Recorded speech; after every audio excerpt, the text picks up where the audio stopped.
Hello everyone, welcome back to my channel Pratima Bhardwaj blog. तो कैसे हैं आप सब? आई होप कि आप सब अच्छे होंगे। तो हमारा सीटेट का नेक्स्ट नोटिफिकेशन आ गया है और अब की बार जोर शोर से मेरे को तैयारी करनी है, क्योंकि सेकंड पेपर के लिए मैं बहुत ही करीब आकर रह गई। तो उसके लिए मैंने अभी स्टार्टिंग हो गई है, सारी क्लासेस वगैरह भी स्टार्ट हो गई है। तो मैं कौन सा बैच लूँगी, क्या लूँगी, वो सब भी आपके साथ शेयर करूँगी। लेकिन अब की बार मैंने सोचा है कि अभी काफ़ी टाइम है एग्ज़ाम होने में, तो मैं सबसे पहले एनसीईआरटी अपना ज़रूर करूँ। तो उसके लिए मैंने यहाँ पर एनसीईआरटी की जो बुक्स है ना वो भी ले ली हैं।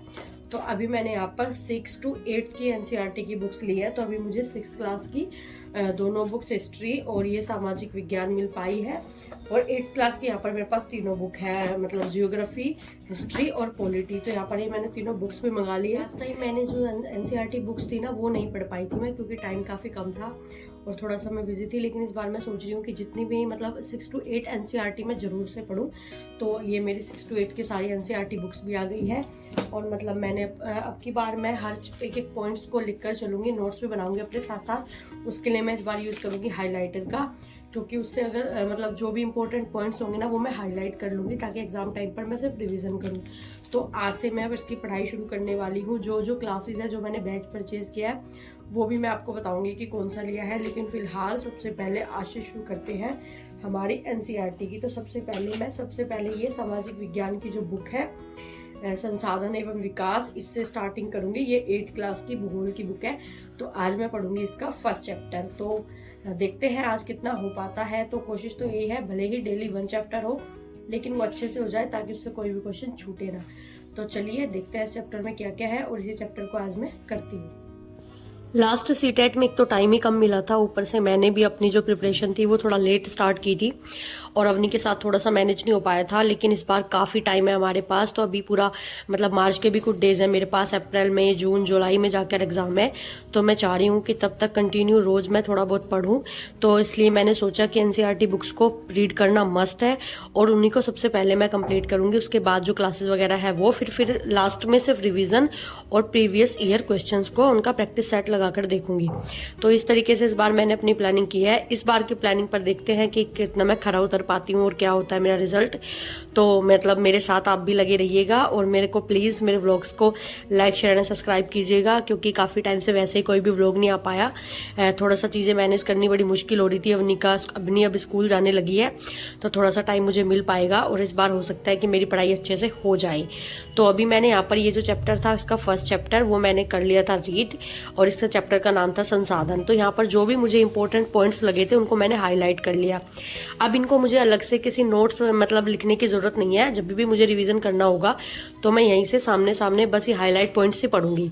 तो इस तरीके से ना काफ़ी काम आसान हो जाता है, वरना बार बार लिखो फिर उनको ढूंढते रहो कि आपके नोट्स कहाँ है। तो इसलिए मैंने अपनी खुद की एनसीईआरटी बुक्स परचेज कर ली है, ताकि मैं अपनी बुक्स पर अपने हिसाब से अपने जो पॉइंट्स हैं उनको हाईलाइट कर पाऊँ, और मुझे उनको अलग से कहीं पर लिखना ना पड़े। तो इस तरीके से आप भी अपनी खुद की बुक लेकर उन पर अच्छे से इंपॉर्टेंट पॉइंट्स को हाईलाइट कर सकते हैं, ताकि आप जब बाद में रिवीजन करें तो आप क्विक रिवीजन कर पाएँ। तो इस तरीके से आज इसका फर्स्ट चैप्टर मैंने किया। उसके बाद ये मेरा चैप्टर हो गया था कंप्लीट। उसके बाद मैंने सोचा था कि दूसरी बुक का भी एक चैप्टर कर लेती हूँ। तो उसके बाद मैंने उठाई थी यहाँ पर 6 क्लास की बुक।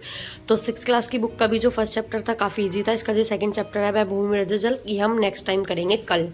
और ये वाली बुक थी 6 क्लास की। अब मैं इसका एक चैप्टर करूँगी। इसमें भी सेम वही जो भी हाईलाइट्स पॉइंट्स होंगे उनको मैं हाईलाइट करके चलूँगी, इंपॉर्टेंट पॉइंट्स को, ताकि जब मैं लर्न करूँ तो मुझे बहुत ही ईजी हो। अभी मैंने ये जो चैप्टर पढ़ा, तो मुझे पढ़ने के बाद लगा कि बहुत सारी चीज़ें ऐसी थी ना जो हम क्लासेस में पढ़ते हैं, जैसे यूट्यूब से हम जो क्लासेस ली थी उनमें वो बहुत सारे टॉपिक्स थे जो अभी इन बुक्स में आई हैं, जो लाइंस आई हैं।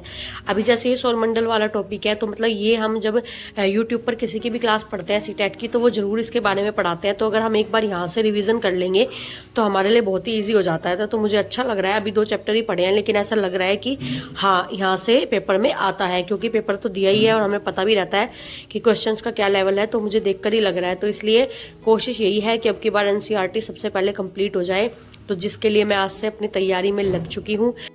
आज तो सिर्फ मैंने ये 2 चैप्टर ही किए थे, क्योंकि इनको भी अच्छे से पढ़ने में काफ़ी टाइम लग गया था, और बाकी की आज मैं थोड़ा लेट ही बैठी थी। लेकिन कल से मैं एक प्रॉपर स्टडी करूँगी अपना, और सारे सब्जेक्ट को लेकर चलूँगी। सारे सब्जेक्ट के लिए मैंने अपना टाइमिंग जो सेट कर ली है कि इस टाइम से इस टाइम तक मुझे ये पढ़ना है, वो सब भी मैं आपके साथ शेयर करूँगी और व्लॉग्स को कंटिन्यू रखने की कोशिश करूँगी, जैसा कि मैं हर बार बोलती हूँ। और थोड़ा सा रह जाता है, लेकिन आप लोग फिर भी मेरे साथ जुड़े हुए हो, उसके लिए आप सबका बहुत बहुत धन्यवाद। तो ऐसे ही बस मेरा साथ देते रहिए। तो चलिए मिलते हैं अपने नेक्स्ट व्लॉग में।